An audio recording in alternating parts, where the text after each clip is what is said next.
Hey everybody, it's the Drunk Werewolf, and today we are reacting to CNN finally talking about men not dating anymore. And everybody's freaked out, so let's get into it. Last week, I delved here into recent data from the CDC suggesting major problems with regard to the mental health of our adolescents, surges in depression and suicidal ideation, especially true for our girls. They have to make it about girls at some point. It's always that way. Even if it's... This week, I found cause to worry about young men. This headline from The Hill, it caught my eye. Most young men are single. Most young women are not. The story reported that as of 2022, Pew Research Center found 30% of U.S. adults are neither married, living with a partner, nor engaged in a committed relationship. Nearly half of all young adults are single. Now, look at these numbers. 34% of women, twice as many, a whopping 63% of men. What explains that? The fact that dating apps are how people date nowadays. Men can't really get a girlfriend in the real world. They have to go up and see what, they can't go up and talk to somebody in real life because they might get called creepy or they might get a case because of the Me Too movement, so they do it online. And online, in dating apps, women pick the 5% of men. Even if I was nice and said the 10%. That's 90% of men that aren't getting laid, aren't dating. And if they don't get any female attention, what's the point? And also, when all these women are going for the top 10% of men, guess what that means? Those women think they're in relationships or are in pseudo relationships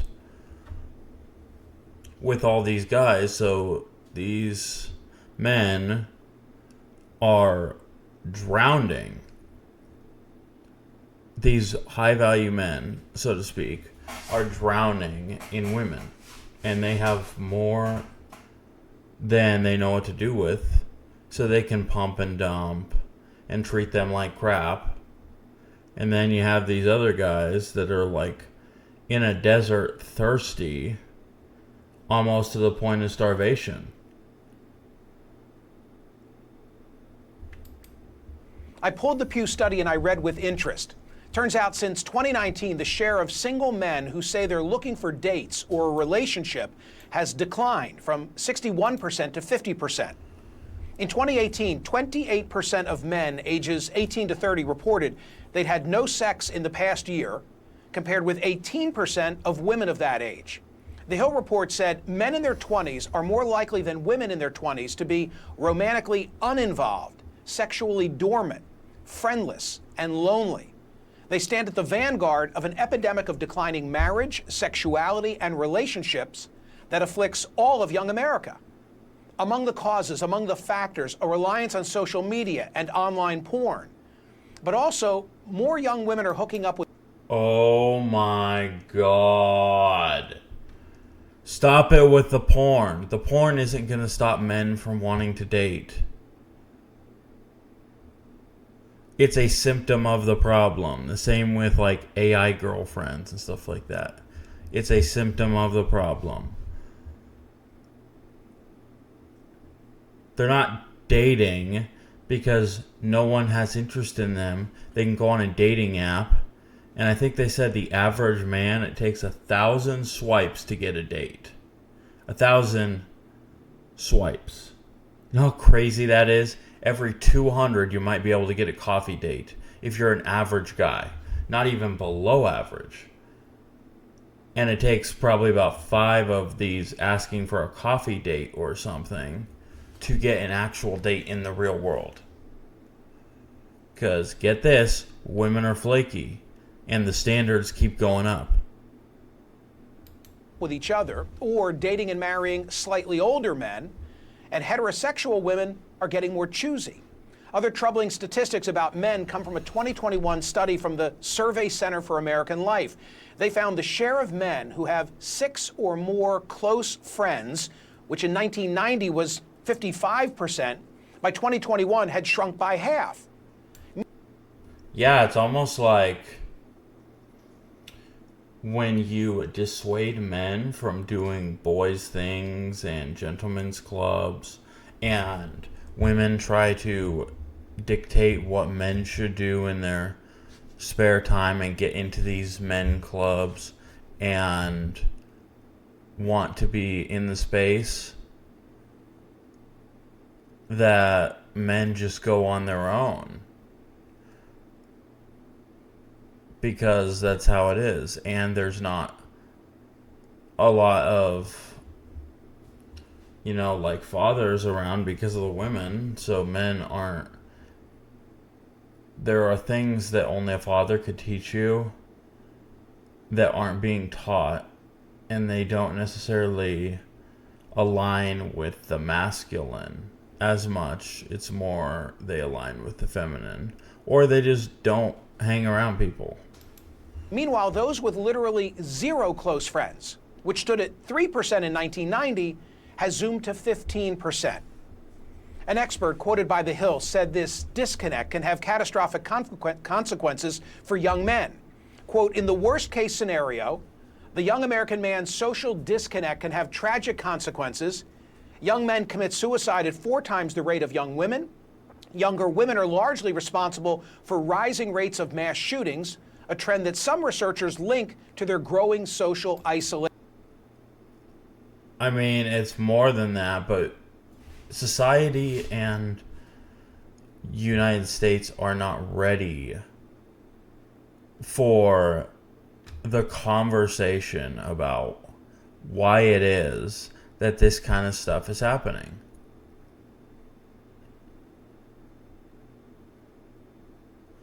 They're not ready for that conversation.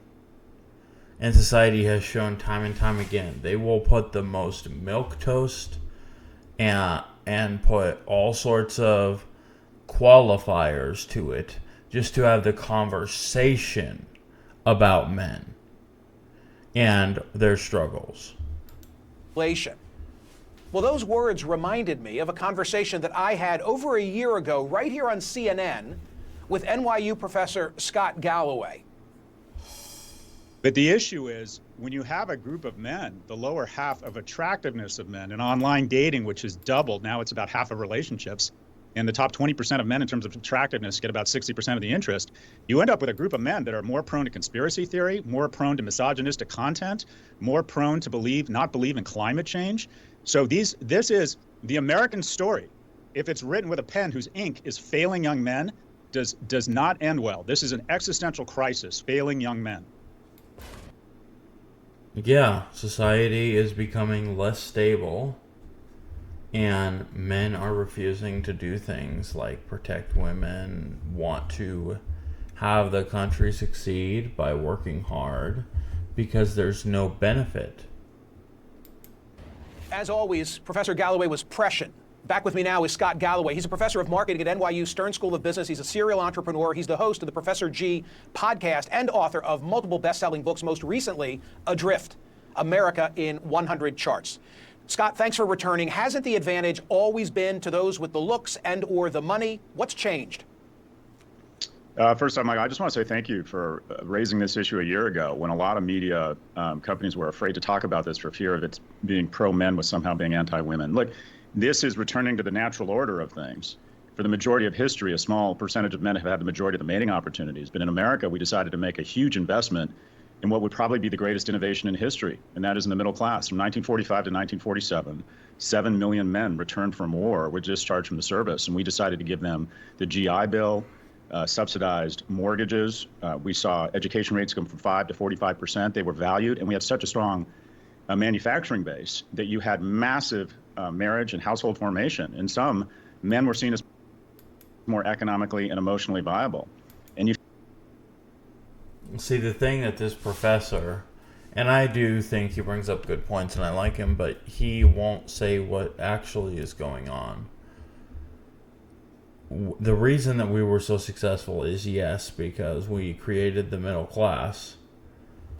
But it used to be where wages could go up because there was a need for workers and there wasn't so many workers.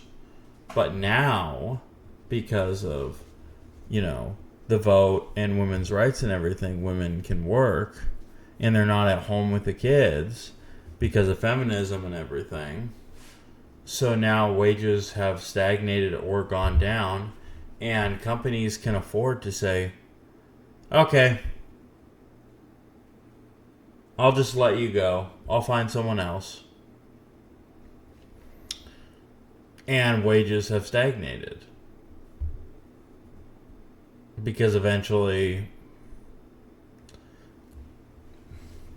they'll not be able to make rent, so they'll have to go back and have the low wage. You used to be able to buy a house and support a family with multiple kids on minimum wage.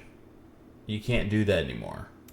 We've seen the reverse happen with the offshoring of much of our manufacturing base, with a society that quite frankly doesn't value young men. When we talk about problems with people of color or women, we see it as a systemic societal problem. When we see problems or the stats that you just mentioned, we see it as accountability, or the men just need to level up. But married households and household formation are better citizens. They vote. They save at twice the rate. They're less likely to commit crimes.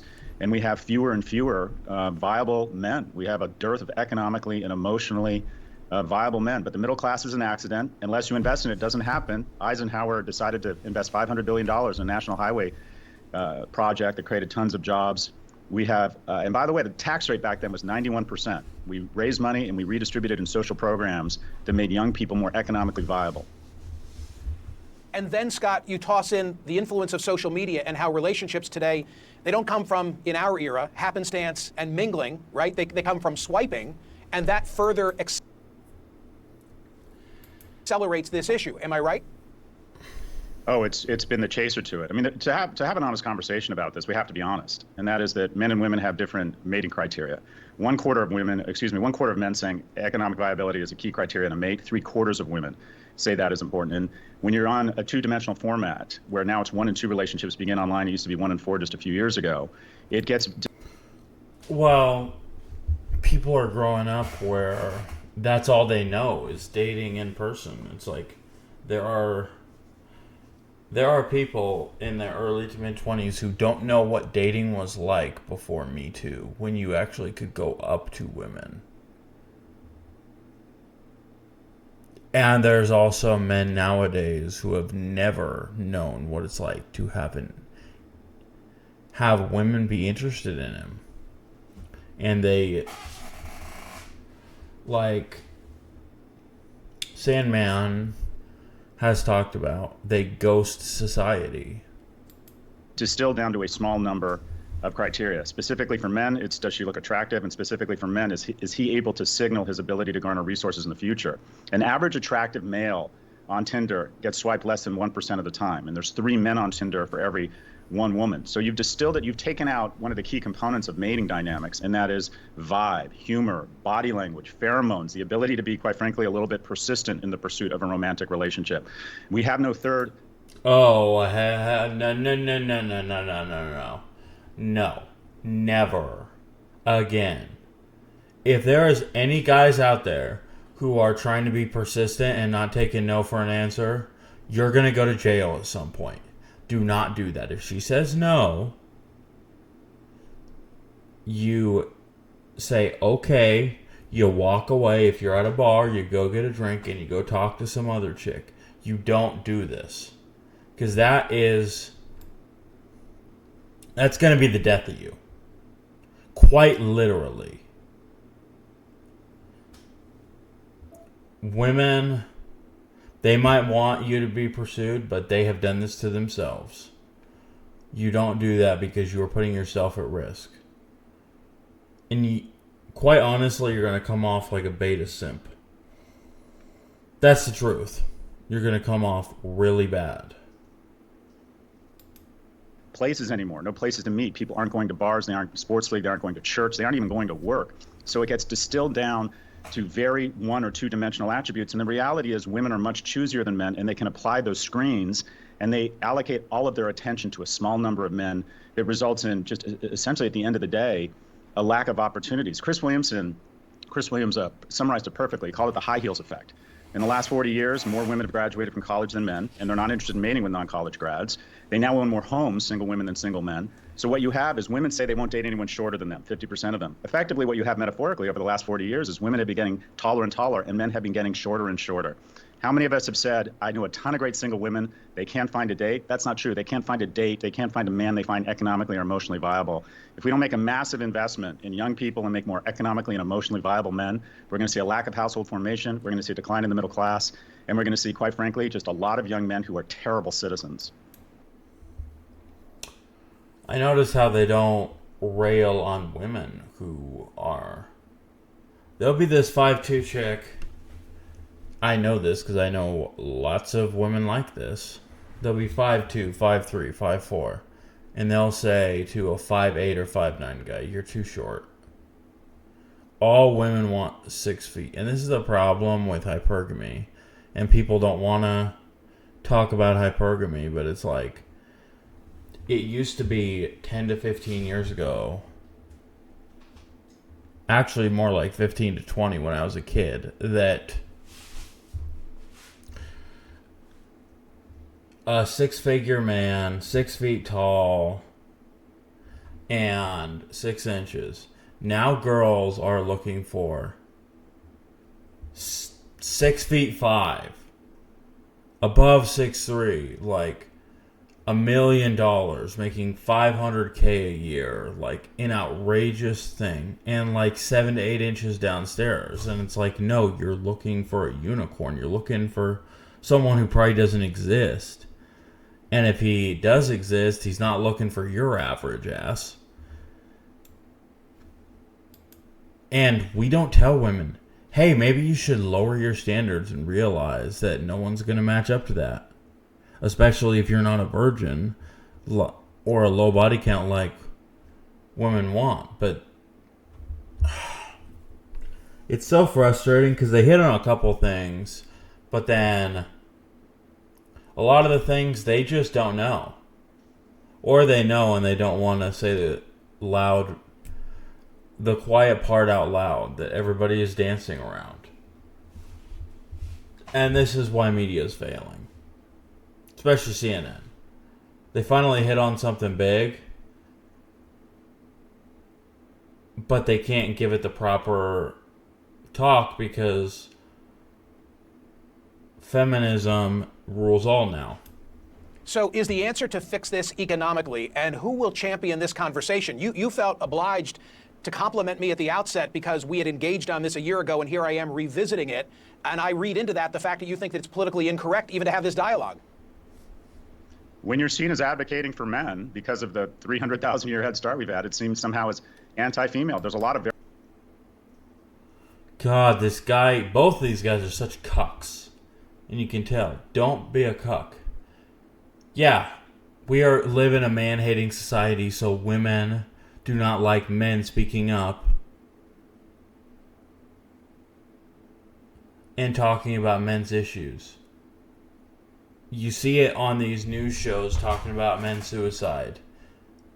It's what about women? I know this is happening, and I know women aren't dying, but they're trying. What about them? And then somehow it gets to some women's issue. And they just don't care. And men need to get this through their heads as soon as you can. Men might care about you. I care about men. I know men who care about men. Your mother and your family might care about you. But society as a whole, unlike women, will never care about you, and they often hate you. And it's the hardest pill to swallow. And just like Better Bachelor said, he started saying it now, is the red pill is not taken orally. It's a suppository, and it hurts. But if you can go on the other side of that rage, it'll help you a lot. And you can grow and become a successful man. And maybe build yourself up enough where you can go overseas or something. Or make enough money where you can get like a surrogate or something like Chronic talks about. So, I hope you like this. I hope you like this video. If you enjoyed this video, please like and subscribe. Trying to get to 50 subs so I can start live streaming. And I'll see you guys in the next one.